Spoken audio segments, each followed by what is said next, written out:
Olá, pessoal. Hoje estamos aqui com o Dr. Tiago Póvoa, é o nosso mestre em geriatria, nosso membro da Sociedade Brasileira de Geriatria, atua de forma ímpar, tanto no serviço domiciliar, hospitalar e em clínicas.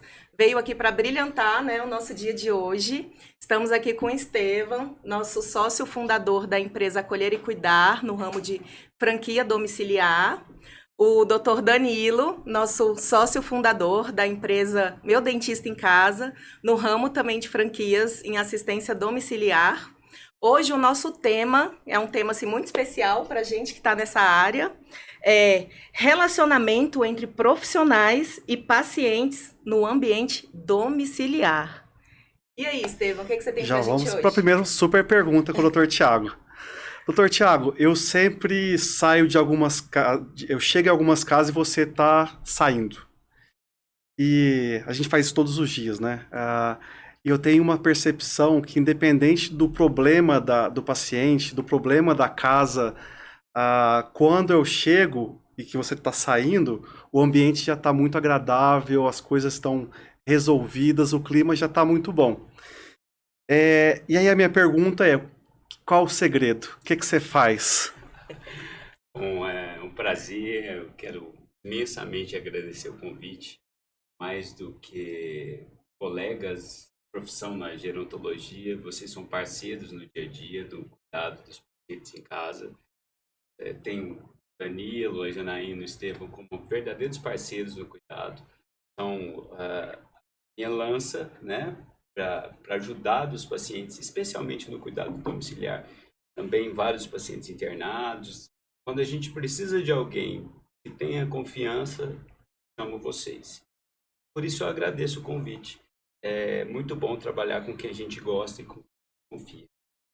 Estevão, eu não sei se eu tenho segredo, não. Assim, nem sempre é tão reluzente quando você coloca, né? Eu sempre digo que isso foi uma questão de aprendizado. Atender os pacientes em casa é meio desafiador, porque você se insere em um ambiente totalmente diferente do ambiente controlado que você tem no consultório. Então, eu tinha um professor em São Paulo que é completamente diferente atender um paciente entre quatro paredes, no consultório, no caso, e entre quatro parentes, né? Sim. Porque você chega ali em um ambiente que, por vezes, está com uma bomba armada. Você precisa desarmar. Está um ambiente de angústia, em face de uma doença, de uma fragilidade, um ambiente de expectativa, né? Eles esperam um médico em casa, aguardaram a consulta por tanto tempo, o médico foi tão referendado. Então, eu diria que o segredo é você focar na pessoa, né? Aquela pessoa, aquele paciente que te aguarda, aquela família que te aguarda, ela tem algumas expectativas e algumas impressões culturais. Então, se você se ajoelhar, se você estar na altura dele, não eu sou o médico das coisas, você não entende nada, você colocar ao lado, tentar abordar ou se aproximar da formação cultural, procurar laços que te aproximem daquela família, vai ser mais fácil de desarmar esse climão. Não são todos os profissionais que gostam de atender em casa, aliás, são raros os Sim. profissionais que gostam de atender em casa. E eu atribuo isso a essa peculiaridade. E a gente é verdadeiro mascate. A gente vai ali, a gente entra com a nossa mochilinha, um sorriso no rosto e vai entrando e tentando galgar espaço. Então, aos poucos, você vai aprendendo a dar uma leitura naquele ambiente, logo nos primeiros momentos, e aí tentar aos poucos desarmar aquela situação que é colocada. Uma coisa é os pacientes que você vai em uma primeira consulta bem mais extremada, e você tem uma atuação positiva, e a outra coisa são os pacientes que a gente tem acompanhamento linear, família, esse universo de cuidado que a gente conhece, sabe até onde a gente pode ir, e até onde a corda vai, até onde você pode fazer uma brincadeira. Todas essas nuances é parte do segredo. O segredo, eu diria, que é você se colocar ao lado, na mesma altura da família, na mesma altura do paciente, porque se você se coloca ao lado, você consegue ouvir muito mais além da queixa. Consegue entender as expectativas e aí acho que as coisas fluem com mais facilidade. Legal. Desarmar a bomba foi um bom conceito que você trouxe aqui. E a gente também tem esse conceito de toda vez que a gente chega numa casa nova, a gente faz uma invasão. Até mais do que vocês, né, que são o único profissional. A gente sempre chega cuidadores, mais enfermeiro, mais fisioterapeuta, mais fono. E aí a gente invade a casa do paciente, um paciente que nunca teve ninguém na vida, começa a ter 10 pessoas de uma empresa dentro da casa dela, né? E eu vejo, e essa é a segunda pergunta, eu vou deixar o Danilo perguntar, já ainda está todo mundo ansioso aqui para falar, que quando eu falei sobre qual é o segredo, eu também queria ouvir, porque você prepara a casa para receber toda essa equipe. Sim. Eu nunca chego desavisado lá. As pessoas já sabem quem são os profissionais, como vai ser, que realmente tá que vai ser uma invasão na casa dela, que vai ficar um monte de gente diferente. E aí, como que você prepara a família para receber um home care em casa? Eu acho que essa pergunta acho que faz sentido. Eu acho que a gente tem que pensar em alinhamento de expectativa. Explicar para a pessoa o que ela precisa e, portanto, ela vai ter que se abrir a essa necessidade. Então, por exemplo, quando as pessoas trazem para mim frequentemente a questão do envelhecimento que não quer depender de ninguém. E aí, isso não é a verdade. O envelhecimento em si é desafiador. E em algum grau a gente vai ter algum grau de dependência em relação aos outros. A dependência pode ser uma coisa temporária e a dependência pode ser uma coisa permanente, né? Então, eu procuro dividir com a família a necessidade de aceitar aquela dependência de um profissional experiente que vive aquele momento, naquele período, né? E explicar que vai ser uma espécie de invasão, né? Mas a gente tem que lidar com pessoas que você confie, com profissionais gabaritados. E esses profissionais têm que ser treinados, e por isso que é um pouco mais fácil quando vocês chegam lá, porque tem a habilidade do treinamento, Sim. né? De lidar com a cultura de cada um. Então, por exemplo, eu vou dar alguns exemplos. Aqui em Brasília, a gente consegue lidar com um universo cultural muito amplo. Então, se a gente entra na casa de um paciente, o paciente é da região sul do Brasil, é gaúcho, aquele paciente ele vai ter uma certa reserva, né? Aquele paciente não pode ser tocado sem um aviso prévio, né? Ele vai estar mais reticente ao cuidado. É diferente do paciente que é nordestino, ou goiano, ou mineiro, talvez aceite um pouco mais a presença de alguém. A gente percebe, por exemplo, que quando é mulher, a mulher tem certa resistência ao cuidado. Se você falar para a mulher, olha, vamos arrumar um acompanhante para te acompanhar, porque a senhora está percebendo a necessidade em alguns pontos, por exemplo, para o banho, para te auxiliar nas medicações.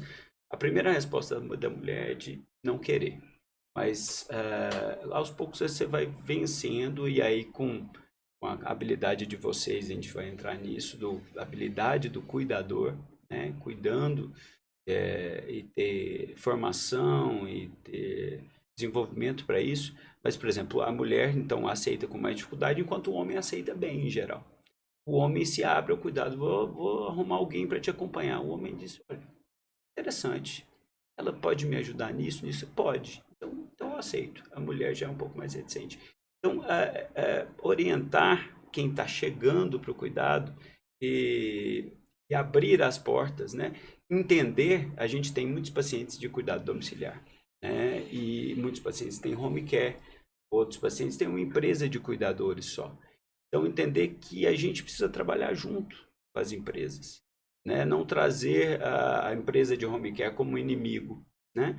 Mas um parceiro. Sim. E Aliado. um aliado. E isso vai desenvolvendo um recurso de cuidado. Então, é uma continuidade, é uma linha de continuidade de cuidado. Então, naquele momento, talvez ele precisou de um cuidado. Talvez daqui a pouco ele não precise mais. Ou, eventualmente, em face da doença dele, ele precise de um cuidado continuado e, às vezes, mais intenso. Ou explicar para a família que aquilo todo é um processo que deve ser visto com brandura e especialmente se colocar ao lado e dizer que a gente vai estar junto nesse processo. Se surgir alguma dúvida em relação à equipe, pode me ligar. Se a equipe tiver alguma dúvida, estarei ali para... Então, pegar pela mão e entender que todo o processo ela vai ser acompanhada. Show. E aí, Danilo? Bem, Thiago, a gente observa que na maioria das situações o paciente nesse contexto, né, de cuidado domiciliar se encontra com alteração cognitiva. Isso leva àquela perda de autonomia, independência, o que faz, obviamente, ele depender, né, dessa rede de cuidados. E muitas vezes a família está inserida diretamente, né, no cuidado, até como um cuidador, às vezes um membro da família é o cuidador, mas principalmente na autonomia.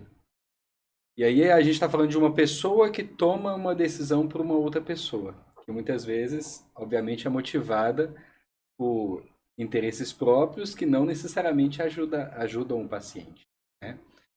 Então, o primeiro ponto é esse: como que a gente administra isso de mostrar, às vezes, para a pessoa que aquele caminho que ela quer seguir na linha terapêutica não é o mais interessante para o paciente. Lembrando que, em muitas situações, a gente tem uma família que está com essa dificuldade na aceitação de que o pai tem um problema, camuflando isso, né? Então, muitas vezes a família vem com aquele discurso de mas é só problema da idade, né? Não, meu pai tá bem, meu pai ainda pode conversar com ele que ele entende tudo, né? É engraçado, recentemente eu peguei uma paciente numa fase, uma demência moderada já, né, avançada, e o familiar querendo que ela assine o contrato, né, de prestação de serviço. Então a gente encontra muito essa realidade, né? E como que você trabalha com a família, né? Essa questão da família perceber essa realidade do paciente. Eu acho que para mim é um grande desafio. Eu queria que você falasse um pouco sobre isso. De fato, Danilo, trabalhar com a família é o nosso maior desafio, né? Acho que se na pediatria, o pediatra tem a criança, mas tem tudo que cerca a criança, no caso a mãe, a avó, o pai, o universo familiar ou escolar como um desafio. Na geriatria a gente tem esse microcosmo, essa fauna, eu diria, que é a família. Na geriatria, no envelhecimento, a gente trabalha especialmente dois contextos: a autonomia e a independência. A autonomia é mental, é a capacidade de tomada de decisões. A gente busca na geriatria esses dois contextos: que a pessoa se mantenha autônoma e que ela se mantenha independente. Então, por que a gente trata uma hipertensão arterial, por exemplo? Porque a gente trata uma osteoporose, diminui o risco de queda. Porque essa pessoa, se ela cair e de fato tiver uma fratura, ela perde a sua independência. Se ela tiver uma doença psiquiátrica, um AVC, um Alzheimer, ela vai perder a autonomia. Então, tudo que o médico geriatra busca é conservar a autonomia e independência do paciente. E isso, aí vem o condão do que é tão interessante lidar com a geriatria. Você começa a entender, para além da doença, o doente. E conhecer o contexto familiar. Então, quando você consegue ter uma linha de cuidado, você conhece o paciente de há muito tempo, né? Então você conhece os filhos mais próximos, você conhece os desejos do paciente, você consegue limitar um colchão de cuidados. Então, por exemplo, você deve sempre trazer a consulta perguntas simples para aquela pessoa que está envelhecendo, como: quem que é a pessoa mais próxima da senhora? A senhora já pensou que algum dia a senhora pode envelhecer? A senhora vai depender de alguém? dependendo de alguém ou em estando gravemente doente, quem a senhora ou o senhor pensa que pode estar à frente do cuidado, né? Porque isso deve estar na rotina da nossa consulta no consultório. Então, antes dele ter um déficit cognitivo, é entender qual a pessoa que essa pessoa, é aquele paciente, por vezes frágil, entende como a pessoa mais adequada para estar à frente desse cuidado. Então, entendendo esse universo, fica mais fácil o cuidado. Nem sempre é assim. É interessante porque a gente sempre faz duas perguntas assim para a família, quando a gente vai para fazer as consultas, né? Que é o que te irrita e o que te deixa feliz. Exatamente. É duas perguntas que tá assim no nosso hall de perguntas do dia a dia. O que te irrita? Essa anamnese social ela é muito importante, né? Assim, conhecer o contexto da personalidade do paciente, até para que você diferencie o que pode ser a doença e o que pode ser, o que vem de personalidade mesmo. O paciente fala muito palavrão, né? Será que é da personalidade ou veio por uma alteração comportamental ligado à doença, né? Tem 3 pontos interessante que a gente pergunta sempre para o paciente, além de perguntar o que essa pessoa gosta, o que te faz feliz, o que te diverte. Às vezes a pessoa tem uma extrema dificuldade de dizer o que faz ela feliz. Mas tem 3 pontos que a gente bate sempre, assim, o que chateia, o que preocupa e o que de fato é perigoso. Né? Porque a gente vê muitos dos nossos pacientes têm uma alteração cognitiva, como você trouxe, e essas alterações cognitivas, elas trazem, por vezes, muita alteração comportamental. E aí você tem que entender o que de fato chateia o familiar ou o cuidador, preocupa eles, e o que é perigoso, o que está afetando, o que de fato você precisa tratar, o que precisa de um cuidado não farmacológico. Isso é muito legal, porque eu acho que isso aí é os fiozinhos de como desarmar a bomba. Se você entender essas 3 perguntas da família, né? Que eu acho que a próxima pergunta da Janaína é até sobre família, você consegue desarmar a bomba, né? E fazer com que a família tenha conforto, segurança, e seja encontrado um nível de expectativa que vai ser resolvido, né? Isso. Tem alguma, antes de passar para a Janaína, só acrescentar que às vezes os pacientes, eu tenho pacientes muito idosos, eu talvez tenha uma dúzia de pacientes com mais de 100 anos. E os familiares me trazem, às vezes, assim, doutor, mas eu não posso, o senhor tem que tratar minha mãe porque ela está falando em morrer. E não, ela não pode, não pode, ela tem que usar um remédio porque ela não pode querer morrer. Eu digo, como não? Né? A vida dela não é tão, ela tem até o desejo de querer morrer. Isso, de fato, nem sempre é uma doença. Estar triste não quer dizer que ela está deprimida. Ela pode estar triste porque ela perdeu a autonomia, porque ela perdeu a capacidade de decisão. Ela, de fato, está precisando de alguém para limpá-la, né? Então, ela tem o direito de querer morrer. Né? E se você não está entendendo esse direito, não está entendendo o contexto do envelhecimento, talvez você precise de um apoio, precise de um tratamento. Então, é preciso tratar de quem cuida, porque isso interfere diretamente com o cuidado daquele paciente em questão. A minha pergunta era justamente assim sobre essa dinâmica familiar, porque quando a gente entra na casa do paciente, a gente lida com várias gerações que estão ali, né?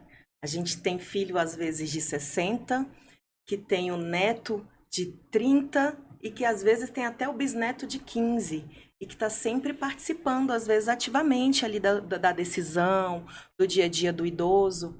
E eu queria saber como que o senhor faz para ter essa condição ímpar, que é a empatia no discurso para todas essas gerações que são diferentes para receber essas mesmas informações e aceitação, enfim.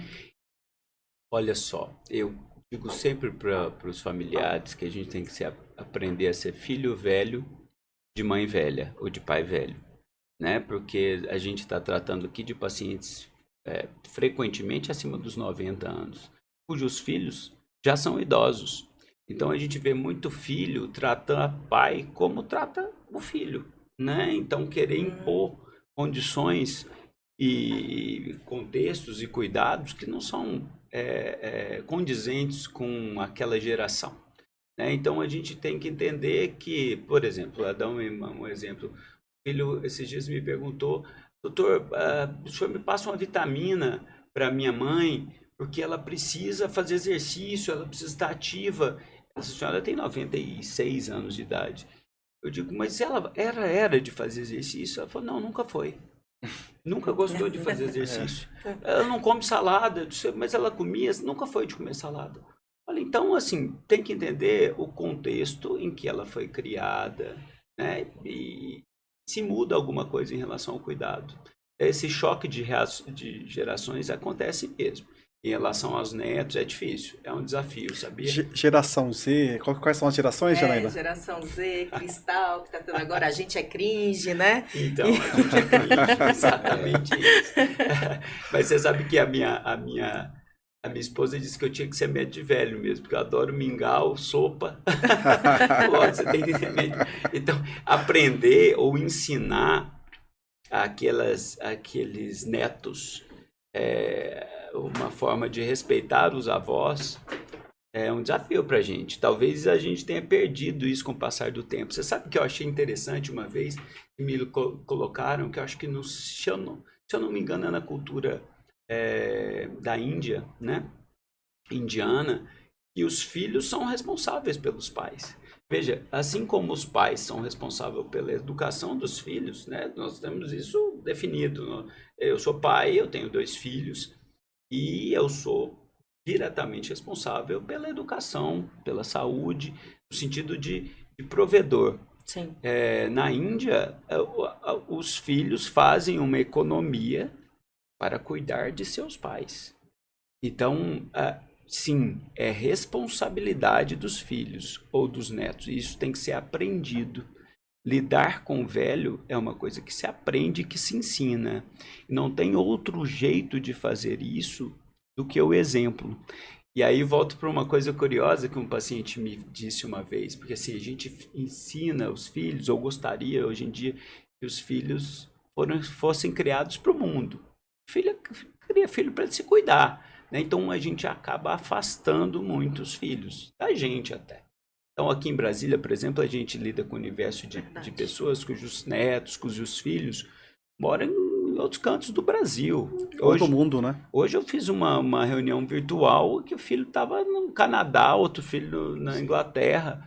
Então, isso a gente acabou afastando as famílias.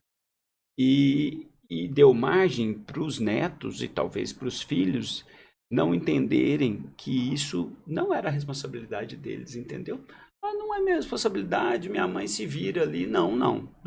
É sua responsabilidade, do filho, do neto. Então, de outra forma, a gente vê filhos que moram lá no Canadá. Hoje, o filho que eu falei que mora no Canadá, ele liga todos os dias para a mãe dele. Que legal. E diz, mãe, a senhora precisa de alguma coisa, mãe? Olha, eu estou aqui. Tá? Eu tô ligando para a senhora quer comer um peixe que a senhora gosta? Eu vou pedir para a senhora, vou pedir para entregar aí na casa da senhora. E assim, a pandemia mostrou para a gente que a gente não precisa de muita coisa, sabe? O velho, e aí nesse caso especificamente do idoso, o velho precisa de pouca coisa. A gente precisa de uma palavra, de um cuidado, e isso um neto tem que aprender a fazer, né? Respeitando as características culturais de cada um. Então, é uma coisa ensinada por exemplos. Então, isso é no seio de cada família. Então, a família, diria a família mineira, a família goiana, que são todo mundo agarradinho, né? E entende aquilo quanto responsabilidade. Essa família nordestina é assim também, né? Nordestina Nordestina é assim com frequência. A gente vê esse senso de responsabilidade. Eu digo, só para encerrar, Janaína, a sua pergunta, que quem cuida é quem viu o exemplo do cuidado. Então, o seu filho vai cuidar de você porque viu você cuidando da sua mãe, né? E esse ensinamento se passa pelo exemplo. Não tem outra forma de fazer isso. E cuidar não é exatamente dar banho, não é exatamente trocar uma fralda. O filho cuidadoso é aquele filho que entende que a fralda, ela não surge do nada. A fralda, ela precisa ser comprada, ela precisa estar ali. Ela precisa, se você não consegue cuidar fisicamente, que tem alguém que seja pago adequadamente para ser feito. Então, o exemplo é o cerne de tudo para lidar com essas gerações de cuidado. Obrigada, bem falado. Muito bom. Bem, Thiago, você está tocando aqui numa formação de uma família que veio culturalmente estimulada para ser uma família saudável, né? Mas a gente tem as famílias em crise, né? As famílias conflituosas, a gente pega, às vezes, uma família com um número grande de filhos e aí cada um quer uma coisa, né? E tem aquela coisa de como que eu vou gerenciar isso, qual que é o papel do profissional nisso, assim? Eu sei que ele não tem uma responsabilidade de gerenciar o conflito em si, mas como que você conduz quando você pega, por exemplo, uma família conflituosa? Isso é a nossa rotina, né, de cuidado. E a gente vai aprendendo isso com o passar do tempo. Danilo, eu não tenho outra resposta para te dar a não ser o cuidado multidisciplinar. Sozinho você não resolve o problema, né? Sozinho, dessas famílias disfuncionais, a gente não resolve o problema. Então a gente usa muito, e eu sei que vocês usam também, o recurso da reunião familiar, né? Em que naquele momento todo mundo pode falar, e na reunião familiar as pessoas trazem as suas angústias. A reunião serve para várias coisas, para dividir angústias, para colocar todo mundo na mesma página do cuidado e para trazer junto aquele filho distanciado, né? As famílias disfuncionais têm vários motivos, mas assim, a gente dá um exemplo que é o comum na geriatria, da figura do filho que mora em Londres, ou em São Paulo, ou no interior, aquele filho que nunca aparece. Quando ele aparece, ele causa disfunção na família. Então, esse filho deve ser trazido para a conversa, trazido para o cuidado, né? Geralmente é o filho que os pais mais gostam, né? O problemático. O problemático. Realmente, o filho problemático, o pai lança um olhar para isso. Mas, assim, você está alinhado com a equipe que você confia, Sim.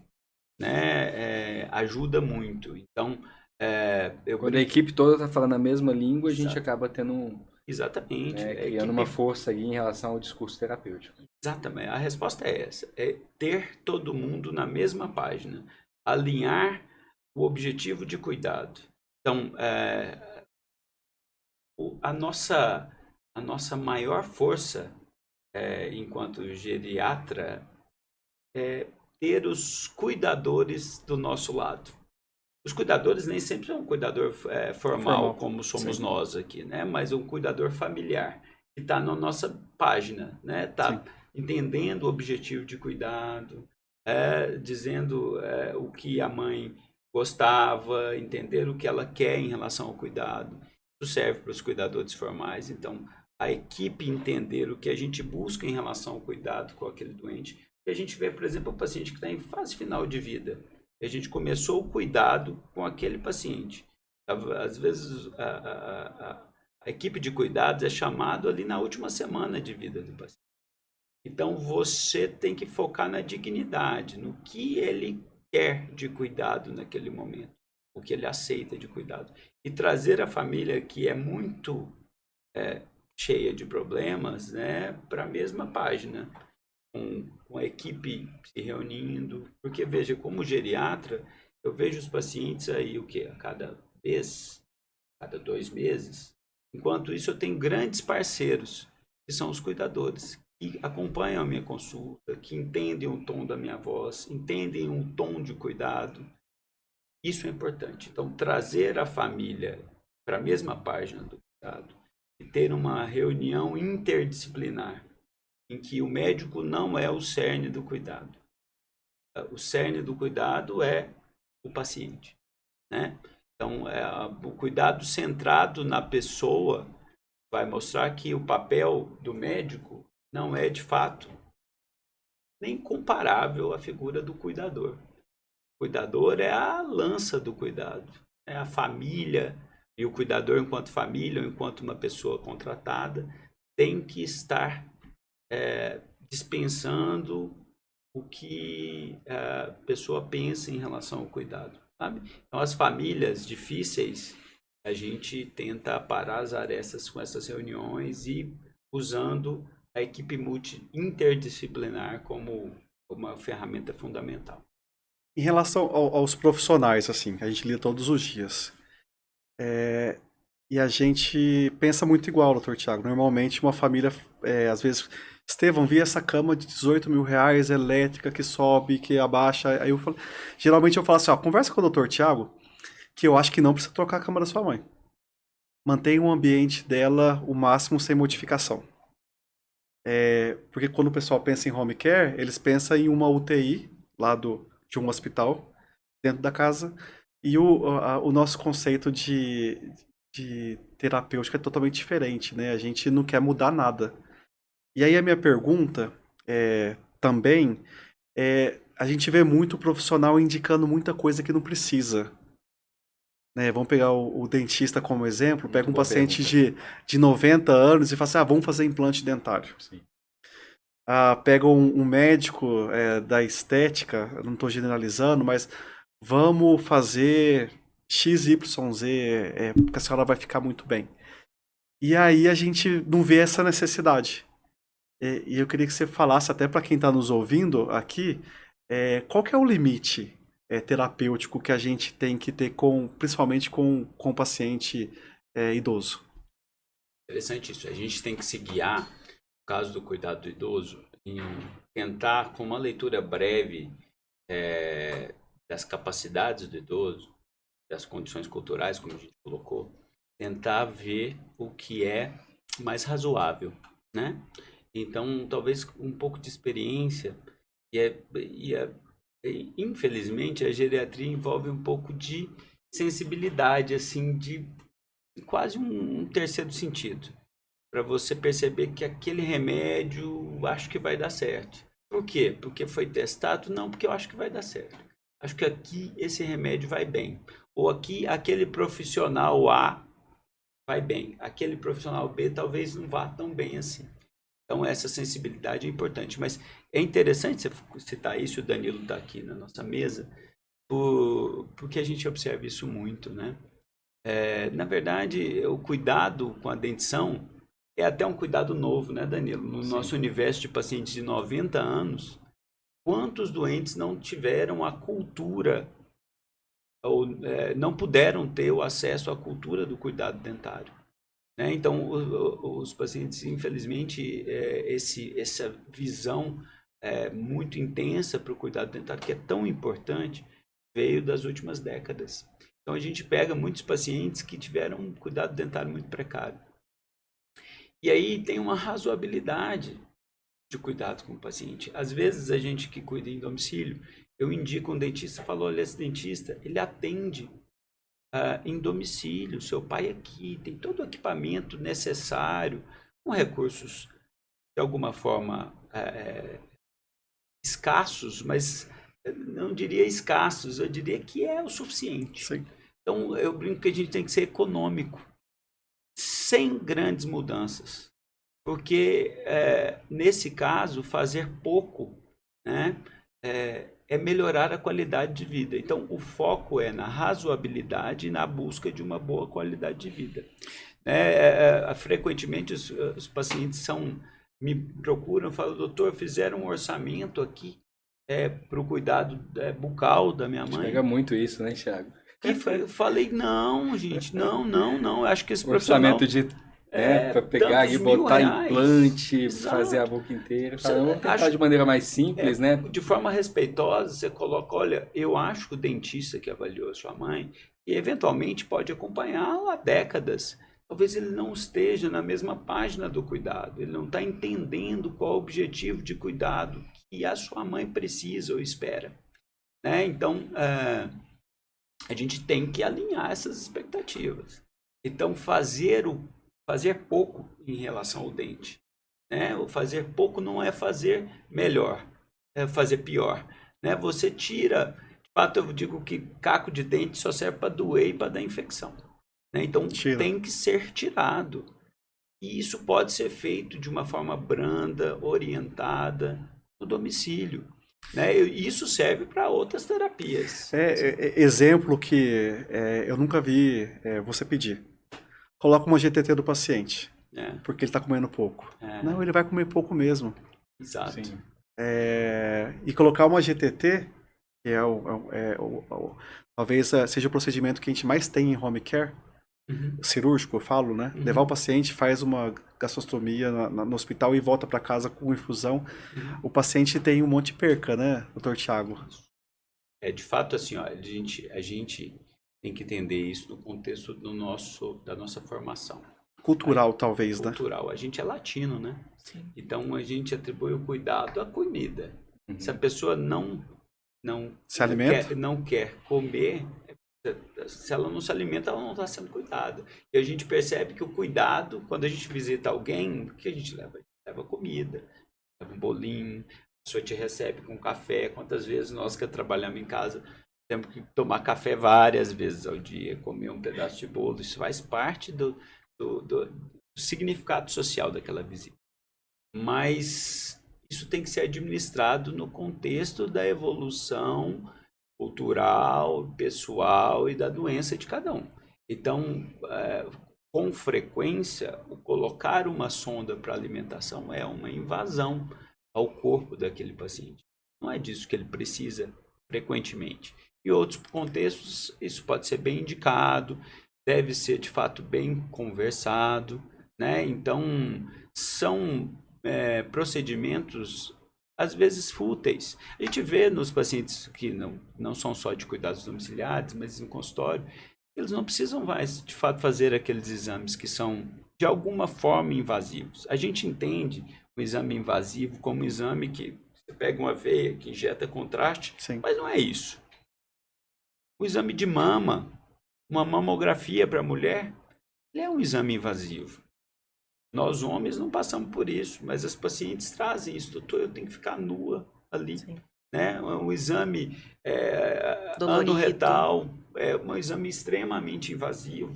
Entendeu? Colocar o idoso a cada 6 meses, 1 ano, para fazer um exame de mama sem uma indicação não faz sentido. Não faz sentido, assim, depende muito da performance do idoso. Sim. Aquele idoso robusto, ele tem indicação de fazer alguns exames. Aquele idoso que está de alguma forma acamado, em cuidados domiciliares. Acabei vindo para cá de falar com uma paciente, a família de um paciente que tem 98 anos. Eu indiquei uma cama hospitalar que o Estevão vai fazer a ponte para mim do cuidado. É uma senhora que tem todas as suas características culturais. É uma família muito numerosa. Então, eu indiquei que eles tentassem fazer uma hidratação em casa antes de ir com ela ao hospital, que seria de alguma forma invasivo, antes de pensar em passar uma sonda. E essa cultura de cuidados proporcionais, felizmente, tem se desenvolvido nos últimos anos, né? Observado mesmo. Não é? É uma coisa que a gente tem que um colocar ganho. com muito cuidado, né? Sim. Assim, a gente não diz cuidados paliativos, que a pessoa, às vezes, ela não entende bem o significado dessa palavra. Eu coloco para as famílias a proporcionalidade dos cuidados. Né? Assim, é proporcional para sua mãe? Te parece proporcional se ela tiver febre, ela tomar uma dipirona? Sim, claro, né? Óbvio, né? Se ela tomar um antibiótico, é proporcional? Sim, óbvio. Se ela tiver uma pneumonia, porque ela pode melhorar a secreção, melhorar alguma dor, melhorar a febre. Mas se ela não responder aquele antibiótico, te parece proporcional que ela seja entubada, que ela fique ligada a uma máquina para respiração, ou que ela faça hemodiálise num contexto de insuficiência renal? Isso te parece proporcional? Você já pensou nisso? Isso quando a gente não consegue falar com o próprio paciente. Sim. Ele coloque Que ele escolha, as né? cartas na Limites, mesa, né? as escolhas dele. Sim. Então, assim, pensar em proporcionalidade dos cuidados, e isso vale muito para as intervenções, por exemplo, dentárias. Tem algum paciente que você propõe colocar uma prótese dentária e resolva o problema daquele paciente. Vai dar segue uma à qualidade de frente. vida para ele. Tem aquele paciente que ele vai ficar edento ali, ele vai tirar todos os dentes, isso vai Exatamente. melhorar a qualidade de vida. Melhora. Então, algumas pensar situações em melhora. razoabilidade, em proporcionalidade e o que é mais adequado naquele momento, naquele contexto. Acho que a grande questão é entender se a terapia traz benefício para o paciente, porque às vezes a demanda é da família, né? Não quero ver o meu pai sem dente. Exato. Aí você vê, poxa, mas seu pai já tá ali numa sonda, né? Disfagia, colocar uma prótese vai aumentar a secreção, piorando, aumentando o risco de uma broncoaspiração. Pra quê, né? Não Às tem mais vezes, essa autopercepção. Quando a gente mexe no nosso dente, eu falo para os pacientes, para a família, você já mexeu no seu dente? Você já fez alguma alteração na sua arcada dentária? Quanto isso te causou de desconforto? Exatamente. E você entendeu a necessidade de fazer aquilo. A sua mãe, talvez ela não entenda. O seu pai, talvez não entenda completamente. Isso pode determinar que ele pare de se alimentar. Pode determinar que ele sinta dor, que ele sinta desconforto. E parar de se alimentar, mas que ele tenha, de fato, um desconforto. Então, às vezes, você vai lá e tira uma raiz, né, Danilo? Quantas vezes a gente não fez isso em casa com os pacientes? E tira uma raiz que estava incomodando, ou algumas, o paciente volta a se alimentar. Ele volta a comer, ele volta a comer o que ele prefere, né, o que dá sustento, que uma coisa curiosa é isso também, né? Assim, as pessoas dizem, doutor, ele está comendo pouco. Pouco para quem, cara pálida? Pouco para quem? Ou dormindo pouco. Ou dormindo pouco, né? É um contexto também. Sim. Ou come pouco ou dorme pouco. O que você entende quanto comer pouco? Porque às vezes a sua mãe não faz faxina, ela não pega ônibus, ela faz pouco. Então ela tem que comer pouco. Ela não tem que comer tanto quanto o cuidador. O cuidador às vezes traz, ela está comendo pouco. Mas ela não tem que comer tanto quanto você come. Então, assim, às vezes as pessoas não têm esse entendimento. Nosso papel enquanto profissional de saúde é trazer essa luz, um foco sempre na proporcionalidade dos cuidados. Quando você pensa em fazer um procedimento, por exemplo, Estevam, você falou que fazer uma lavagem intestinal no paciente é delicado, né? É Invasivo. Invasivo, né? Então, isso é possível? É necessário, de fato? Será que não podem ser ajustados os laxativos, né? Então, entra de uma forma, o doente que já está frágil, né? Então, respeitar a dignidade, cuidado centrado no paciente, assim. Às vezes tem algum procedimento que você possa fazer que não seja tão invasivo. Às vezes aquele paciente está aberto àquele tipo de procedimento que não aceitam.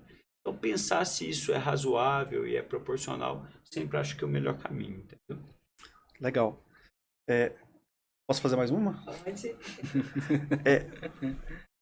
Doutor Tiago, o que você, como geriatra, precisa, quais informações você precisa da equipe multidisciplinar?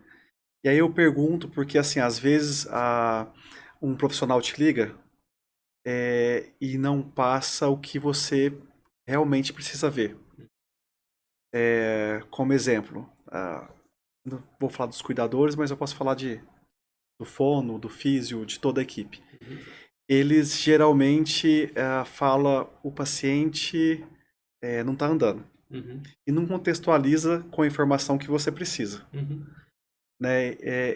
Você como geriatra, para tomar conduta médica, quais informações você acha necessário os profissionais da área da saúde te passar?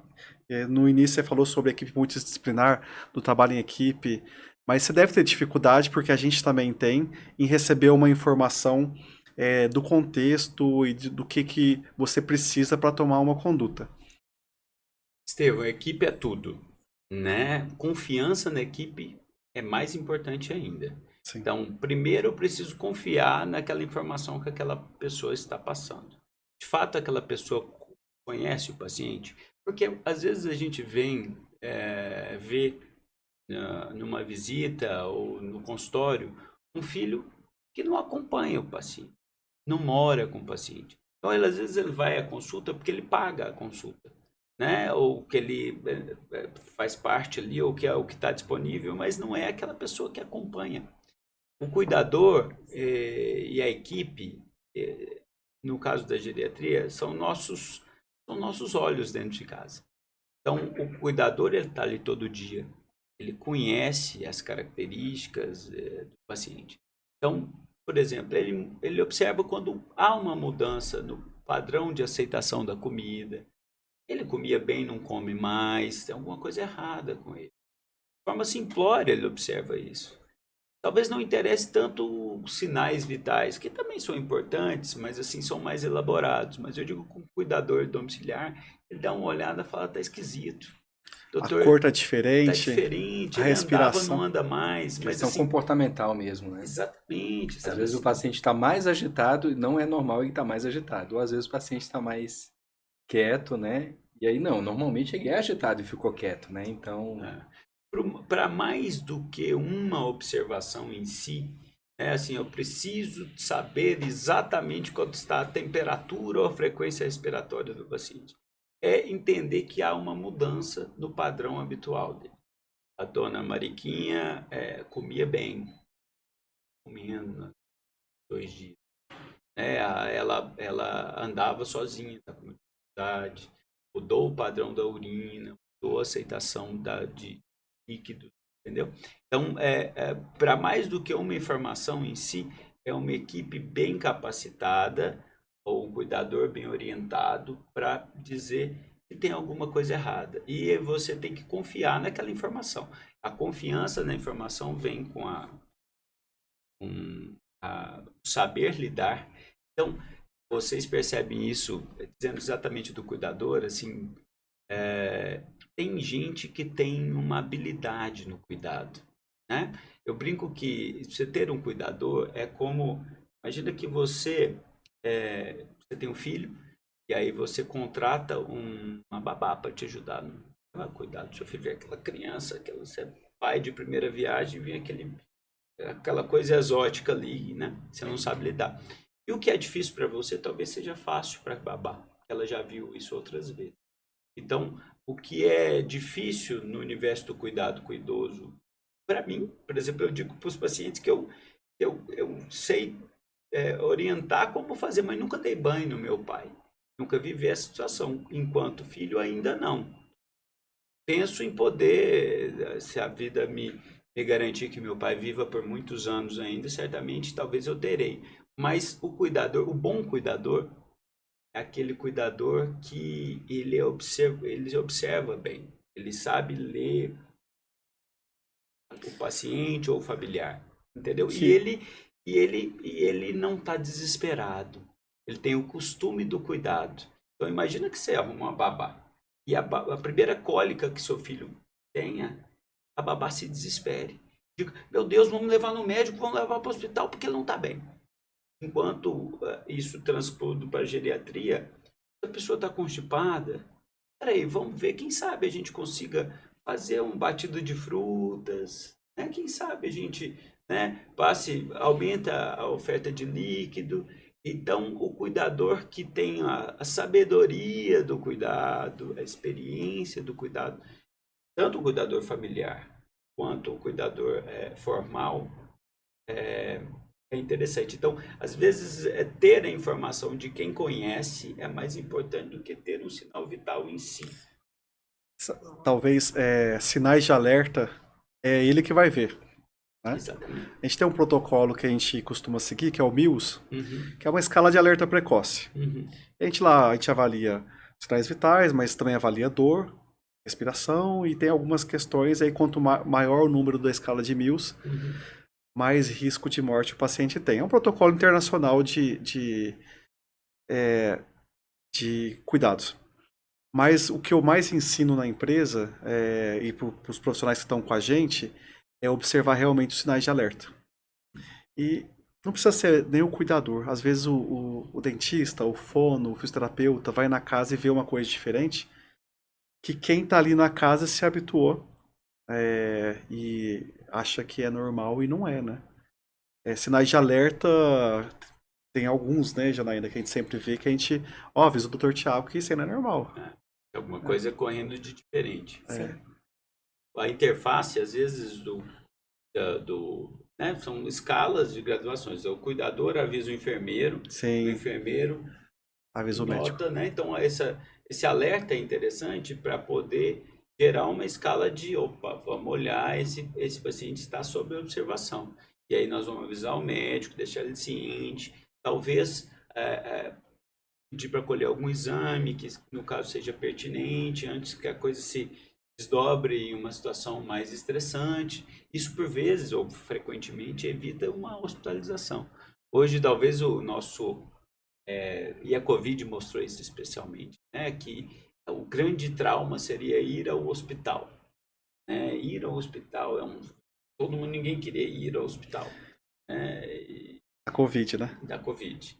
Isso, e aí gerou para nós, cuidadores, né? No sentido global, muito estresse, né? Porque gerou um senso de urgência, né? Quem faz atendimento domiciliar era assim, precisa ser hoje, precisa ser agora, Sim, né? Então, ter esses sinais de alerta, estar junto da família, dizer, nós estamos aqui, qualquer coisa se avisa, vamos acompanhar, quem sabe, vamos dar um remédio para dor, vamos fazer uma hidratação, vamos observar até amanhã, vamos ser brando no cuidado e não intensivo, porque intensivo pode ser agressivo, no caso do paciente.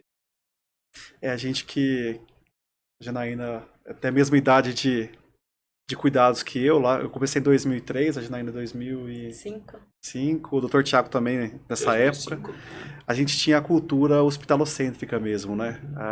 Os prontos-socorros eram cheios, as pessoas estavam ali por causa de uma febre, por causa de uma desidratação, e felizmente a cultura tem mudado, né?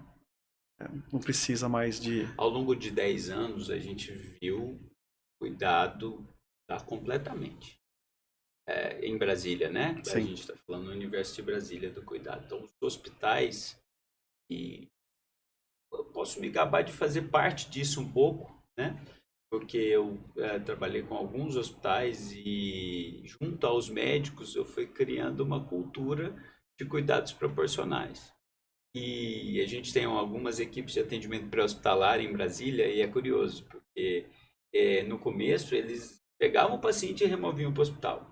Hoje em dia, o técnico que vai fazer o trabalho, ele fala, olha, doutor Tiago, não gosta que leva por qualquer coisa. É Então, verdade, assim, já escutei isso não é? muito. Então, assim, vamos dar uma ligada para o doutor Tiago. Uma vez eu fui até fazer um atendimento, pago, e eu habitualmente pergunto, foi que me indicou? Aí a pessoa disse, foi o atendente de uma equipe pré-hospitalar dele. Como assim? Ô, doutor, às vezes, quando o paciente precisa de um cuidado, a gente fala com o doutor, ele já está lá para ver o paciente, antes da gente chegar. Mas isso não é verdade. Eu ligo para a equipe, às vezes, quando eu acho que é necessário, mas assim, eu tenho interface de cuidados dos pacientes. Então, essa garantia de todas as áreas, então, assim, só me estendendo nesse assunto, assim, a gente conseguiu, acho que é dever da geriatria, atender os pacientes em todas as esferas de cuidado. Então, a gente cuida do paciente em casa, mas cuida no hospital também. Cuida no consultório, mas não se furta de ver em casa. Então, aquele paciente que eu vejo no consultório, se ele não está passando bem, eu tenho que me organizar para eu ou alguém da minha equipe. E alguém da minha equipe, no caso, pode ser o Estevão, pode ser a Janaína. Quantas vezes eu não pedi, falei, olha, eu acho que a sua mãe precisa de uma hidratação. Eu vou pedir para o enfermeiro capacitado ir até aí com o equipamento para isso, para poder fazer uma hidratação. Quem sabe, se o julgamento treinado deles falarem, doutor, eu acho que aqui vai precisar de ir até o hospital. Então, isso facilita com que a gente ampare o paciente em todas as esferas de cuidado, né? Então, e aí a gente vai formando uma interface com o hospital, que o hospital vai entendendo que você está pronto para cuidar. Então, você banca as suas condutas, né? E vai se organizando uma cultura de cuidado. Eu acho que isso melhorou a partir do momento que a gente começou a cuidar do pai dos médicos. Acho Verdade. que 30% do meu consultório hoje em dia é de médico, ou pai, ou tia, ou vó de médico. Isso é uma coisa que até me envaidece um pouco. Talvez eu sou um cara muito pouco vaidoso. Isso é um ponto que eu sou vaidoso. Porque ninguém encaminha para quem não gosta. E ter muitos médicos. Hoje de manhã, eu atendi 2 mães de médico. Então, assim, o médico vai entendendo a geriatria, entendendo o que a gente busca, entendendo que aquele cuidado é, por vezes, diferenciado. E aquele cuidado domiciliar é frequentemente o que o paciente precisa. Essa semana passada eu atendi um sábado de manhã a mãe de um paciente, de um médico, amigo meu de longa data, trouxe a mãe da Paraíba e eu fui lá avaliá-la a pedido dele. Quando eu terminei a consulta, rapaz, eu fiquei tão feliz que ele estava com o olho assim, ele estava emocionado. E ele falou para mim: Thiago, eu não sabia que existia esse tipo de atendimento mais. A pessoa que vai em casa, a pessoa que ouve a minha mãe falou das angústias dela, a gente ajustou a prescrição juntos, você me ajudou nesse sentido, é um médico cirurgião. E rapaz, eu fiquei encantado, assim, e isso serve para mim, mas serve para o Danilo. Quantas vezes eu não recebi? Todos nós. Todos nós que fazem atendimento domiciliar. Eu queria aproveitar esse podcast para convidá-los a todos que estão nos ouvindo para participar dessa rede de cuidado. Cuidar de uma pessoa em casa é maravilhoso. O grau de satisfação, o grau de retorno que você tem com isso, de alegria, financeiro inclusive, né? Porque é uma ferramenta De trabalho. de trabalho. Sim. E é uma ferramenta exponencial de trabalho. O nosso mercado de trabalho está crescendo, os pacientes precisam, e quem faz adora, é uma cachaça, né? Então, a gente Verdade. gosta, a gente faz, e a gente quer que outras pessoas participem disso. Doutor Tiago, só para encerrar, eu vou deixar cada um falar e deixar você por último. Há 10 anos eu tenho um propósito que é inspirar pessoas a cuidar de pessoas. Está no site, está em todo quanto é lugar lá onde eu tô. E aí eu queria te falar, doutor Tiago, que você é uma das pessoas que me inspira todos os dias. No caminho para cá, eu vim conversar antes com a Janaína, porque quando você liga, às vezes eu não posso, a Janaína tem alguma coisa marcada, ela fala assim, ó, não, mas doutor Tiago, eu vou desmarcar aqui é muito legal isso. E você nos inspira todos os dias a cuidar mais e cuidar melhor dos nossos pacientes. Então, muito obrigado, né, Danilo? É isso mesmo, assim, para mim é um prazer, viu, Thiago, estar aqui do seu lado, a gente poder participar, cuidando do paciente, né, e merecer essa confiança. Mais um paciente, de um profissional de alto nível como você Obrigado. né, e acho que a conversa foi muito boa. Também. Eu acho que... Pode? Eu acho que essa força mesmo que você traz, essa energia, faz com que esse movimento todo aconteça.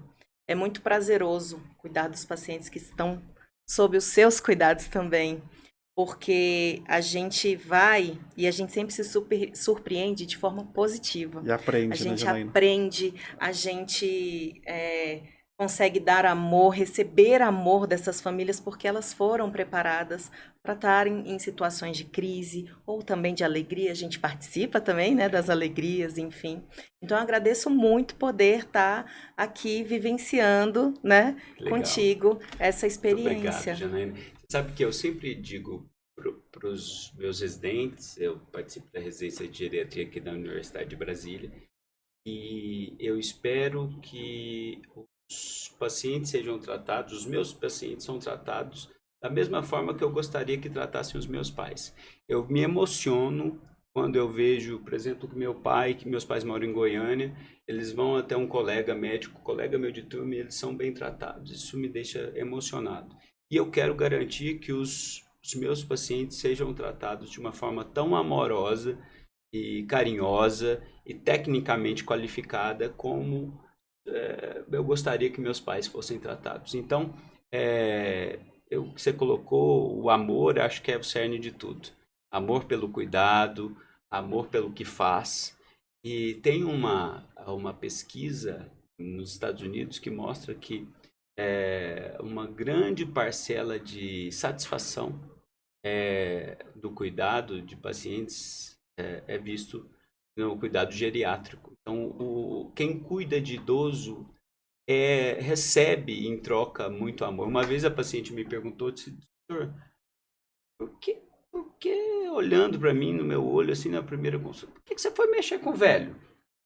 Você é novo, eu tenho 40 anos, por que você foi mexer com velho? Eu falei, eu adoro. Ela falou, você tá brincando? Falei, eu adoro e eu sou muito feliz com o que eu faço. Eu acho que isso é sincero e as pessoas entendem na minha voz. Eu sou encantado com o que eu faço. Sou cansado, me canso, vou atrás, mas, enfim, tecnicamente, mas eu queria continuar empolgando as pessoas para o cuidado. Acho que isso é maravilhoso, acho que isso é aberto, acho que isso a gente consegue fazer e entregar um cuidado de alto padrão. Isso, cuidar com qualidade, é o que me faz feliz e eu queria aproveitar aqui, agradecer o convite de vocês e agradecer o empenho que todos vocês, como profissionais excelentes que são, me ajudam no dia a dia aí com os meus pacientes e no aprendizado diário. E é isso. A gente também já agradece e você, falei na ligação aquele dia, Thiago, você vai ter uma cadeira cativa aqui no nosso Talk Care. Falei, Thiago, se vira. Episódio 1 já. O episódio 1 é o Dr. Thiago. Falei, se vira, não quero saber dos seus horários. Uma vez por mês você vai estar aqui conversando com a gente. Bacana, estou à disposição. Um abraço. E é isso aí. Até mais, pessoal. Tchau, pessoal.